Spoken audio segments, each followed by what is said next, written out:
Myself, Dr. Poonam Yadav, department of sociology, Marwari college Ranchi.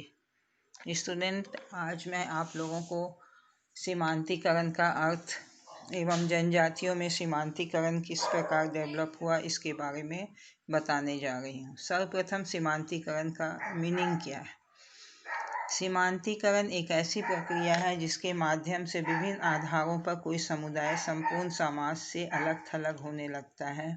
जैसे America में रंग भेद के आधार पर काले लोगों का राष्ट्र की मूलधारा से अलग थलग होना और भारत में अनुसूचित जातियों एवं जनजातियों का समाज से अलग थलग होना, ये दोनों उदाहरण सीमांतीकरण की प्रक्रिया को उजागर करते हैं। सीमांतीकरण परिवर्तन और विकास के क्रम में उत्पन्न होते हैं। इन्हें एक तरह से विकास का अक्रियात्मक या डिसफंक्शनल रूप कहा जा सकता है, जब व्यवस्था द्वारा दुर्बल लोगों को या वर्गों को विकास के अवसर दिए जाते हैं, लेकिन दोषपूर्ण नीति एवं दुर्बल वर्गों की उदासीनता एवं कमियों के चलते राष्ट्र एवं समाज की मुख्य धारा से अलग थलग पड़ने लगते हैं, तो सीमांतीकरण की प्रक्रिया प्रारंभ हो जाती है। किसी समुदाय में जैसे जैसे सीमांतीकरण बढ़ता है, वैसे वैसे वह समुदाय उचित निर्णय से वंचित होते जाते हैं। इस प्रकार सीमांतीकरण की प्रक्रिया में दो समूह होते हैं। एक समूह सभी प्रकार के लाभों को हासिल करता है, दूसरा समूह सीमांतों का है जो लाभों से वंचित है। सीमांतीकरण की अवधारणा सीमांत व्यक्ति, मार्जिनल मैन की अवधारणा से जुड़ा हुआ है। R.E. पार्क ने सीमांत व्यक्ति की अवधारणा को सर्वप्रथम उजागर किया था। उन्हीं के शब्दों में, जो व्यक्ति दुविधा में उलझे होने के कारण अपने बारे में स्वयं कोई निर्णय लेने में असमर्थ होता है, उसे ही सीमांत व्यक्ति कहते हैं। इसे इस रूप में भी कहा जा सकता है कि वह व्यक्ति जो बाहरी मूल्यों एवं व्यवहारों से जुड़ना चाहता है, दूसरी ओर अपने समूह के मूल्यों एवं व्यवहारों से अलग नहीं हो पाता, इसे संक्रमण की दशा भी कह सकते हैं। ऐसा व्यक्ति व्यवहार में कुछ नहीं प्राप्त कर पाता है, इसे ही सीमांत व्यक्ति कहते हैं। अब जनजातियों का सीमांतीकरण। 21वीं सदी में जैसे जैसे उदारीकरण, अभूमंडलीकरण की प्रक्रिया में तेजी आती जा रही है, वैसे वैसे जनजातियों में सीमांतीकरण की प्रक्रिया भी बढ़ती जा रही है। जनजातियों में सीमांतीकरण की प्रक्रिया को दो रूपों में बताया जा सकता है। प्रथम, आज जनजातियां दुविधा और द्वंद्व में उलझकर एक ओर बाहरी समूहों के मूल्यों को ग्रहण करने और अपने मूल्यों को छोड़ने की प्रक्रिया से गुजर रही है। इसे जनजातियों का आंतरिक सीमांतीकरण कहा जाता है। दूसरा, बाहरी समूहों द्वारा जनजातियों को किसी तरह उन लाभों को पाने से रोकता है जिसके वे हकदार हैं। इन्हें जनजातियों का बाहरी सीमांतीकरण कहा जाता है। वर्तमान में समाज वैज्ञानिकों ने जनजातीय समुदाय के सीमांतीकरण के अध्ययन में बहुत रुचि प्रदर्शित करते हुए निम्नलिखित तरीका से इसे समझाए हैं। पहला है आर्थिक क्षेत्र से जुड़ी सीमांतीकरण, marginalization related to economic field. जनजातियों का जंगलों के एक बड़े भाग पर लंबे समय से अधिकार है। वे जंगलों की भूमि पर खेती कर उपज का तथा जंगली पेड़ पौधों से प्राप्त पदार्थों का अपनी इच्छानुसार उपभोग करते हैं। अधिकांश जनजातियां स्थानांतरित खेती, शिफ्टिंग कल्टीवेशन से जुड़ी रहती है। इस तरह की खेती में सर्वप्रथम वे जंगलों के एक निश्चित क्षेत्र में आग लगा देते हैं, फिर वहां खेती करते हैं। जब कुछ समय के बाद यह क्षेत्र खेती योग्य नहीं रहता है, तो उसे छोड़कर फिर वे किसी अन्य क्षेत्र पर इसी प्रकार की खेती करते हैं। इस तरह की खेती में उपज अधिक नहीं होती है, फिर अस्थायी जीवन भी संभव नहीं है। फिर भी वे खुशहाल थे। स्वतंत्रता प्राप्ति के बाद उन्हें कानून के द्वारा उस खेती को बंद करना तथा जंगलों से प्राप्त पदार्थों पर से अधिकार हटाना पड़ा। इससे वे उन स्थानों से हटने लगे। जनजातियों के आर्थिक सुधार के जो भी सरकारी प्रयत्न हुए, उसमें कुछ ही लाभान्वित हुए। कारखानों, चाय बागानों एवं खानों में कार्यरत जनजातियों को अन्य की तुलना में कम वेतन दिया जाता है। तथा ज़्यादा काम लिया जाता है। साथ ही अशिक्षित होने के कारण जनजाति श्रमिक, मदिरा एवं वेश्यागमन जैसी बुराइयों के चक्कर में फंसते जाते हैं। सरकारी व्यवस्था उन विस्थापितों को सुरक्षा प्रदान नहीं कर सकती है। इससे जनजातियों में सीमांतीकरण की प्रक्रिया शुरू हो गई।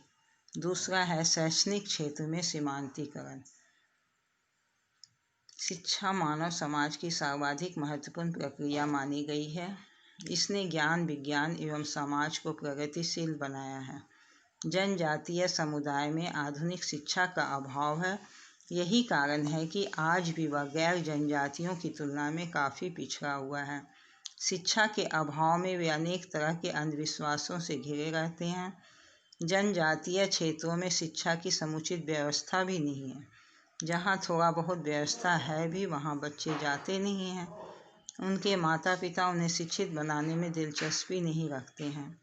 साथ ही वहाँ शिक्षा जनजातीय भाषा में न होने के कारण लोकप्रिय नहीं बन सकती है। ईसाई मिशनरी के द्वारा जनजातियों को शिक्षित बनाने का कार्य शुरू हुआ।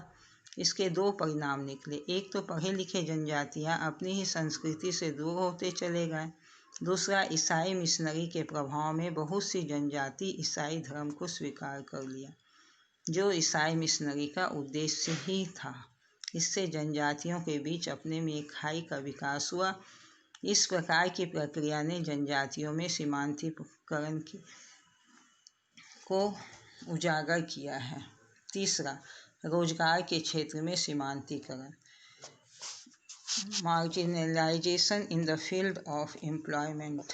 जे हड्डन का मानना है कि जनजातियों का सभ्य समाज से बिल्कुल एकांतीकरण या बिल्कुल सात्मीकरण ठीक नहीं है। अपनी विशेषताओं के लिए जनजातियों का सभ्य समाज से अलग रहना ठीक है, लेकिन अपनी भौतिक आवश्यकताओं की पूर्ति के लिए जनजातियों का सभ्य समाज से संपर्क बनाए रखना उचित एवं अनिवार्य है।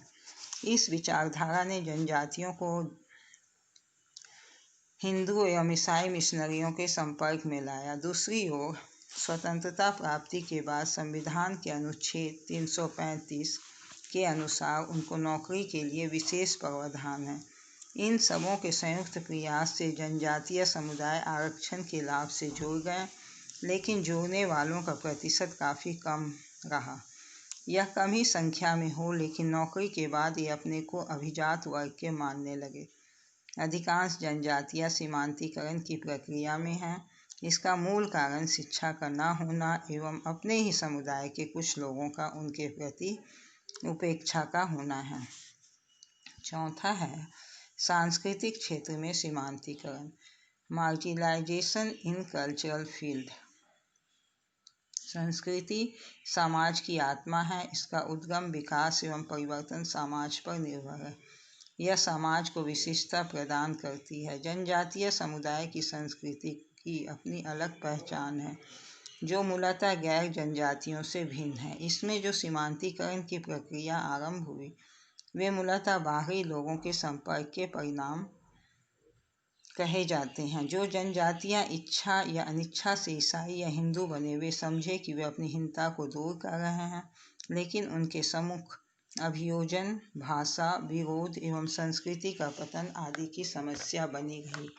जनजातियों का ईसाई एवं हिंदू के संपर्क में रहन सहन, रीति रिवाज, भाषा, आदर्शों, मूल्यों और व्यवहार प्रतिमानों में बहुत परिवर्तन आया। इस परिवर्तन में लाभ के बदले अभियोजन की समस्या बनी। वे न इधर के रहे न उधर के। शेष जनजाति के लोग उन्हें घृणा की दृष्टि से देखने लगे, क्योंकि उन्होंने अपने पूर्वजों के संस्कारों को छोड़ दिया था। दूसरी ओर हिंदू एवं ईसाई भी उन्हें संदेह की दृष्टि से देखते रहे, उन्हें अपने में खपाने या मिलाने को तैयार नहीं हुए। यहीं से सीमांतीकरण का दंश झेलना आरंभ हो गया था। पांचवा है राजनीतिक क्षेत्र में सीमांतीकरण। पॉलिटिकल फील्ड में मार्जिनलाइजेशन। राजनीतिक व्यवस्था समाज का एक महत्वपूर्ण पहलू है। यह विशिष्ट रूप से लक्ष्य प्राप्ति का काम करती है। स्वतंत्रता प्राप्ति के लिए ब्रिटिश शासन के विरोध में विभिन्न जनजातीय समुदाय द्वारा आंदोलन प्रारंभ किया इनमें ताना भगत, संथाल विद्रोह एवं बिरसा मुंडा आदि आंदोलन का योगदान विशेष रूप से रहा। स्वतंत्रता प्राप्ति के बाद लोकसभा एवं राज्य विधानसभाओं में कुछ सीटें सुरक्षित रखी गई। उनकी नौकरी के लिए विशेष प्रावधान हुए। इनका लाभ उन थोड़े से लोगों को मिला जो राजनीतिक रूप से चेतन एवं सक्रिय थे। आम जनजाति इस लाभ से वंचित रहे। सीमांतीकरण का यह रूप राजनीति से जुड़ा हुआ है। इस प्रकार जनजातीय समुदाय में सीमांतीकरण की प्रक्रिया विभिन्न क्षेत्रों में दिखाई पड़ती है। यह सीमांतीकरण अप्रत्यक्ष रूप से बहिष्कार की प्रक्रिया से जुड़ा है जो उनमें असंतोष को जन्म दे रहा है। इसी असंतोष के परिणामस्वरूप जनजातीय क्षेत्रों में आंदोलन की प्रक्रिया प्रारंभ हो गई। ये नक्सलवादी आंदोलन एवं माओवादी संगठन से जुड़ गए। अतः जनजाति समुदाय को सीमांतीकरण की प्रक्रिया से बचाना ही चाहिए। इस संदर्भ में सरकार की भूमिका अत्यधिक इम्पोर्टेंट है या महत्वपूर्ण है। आज का लेक्चर मैं यहीं समाप्त करती हूँ। Thank you.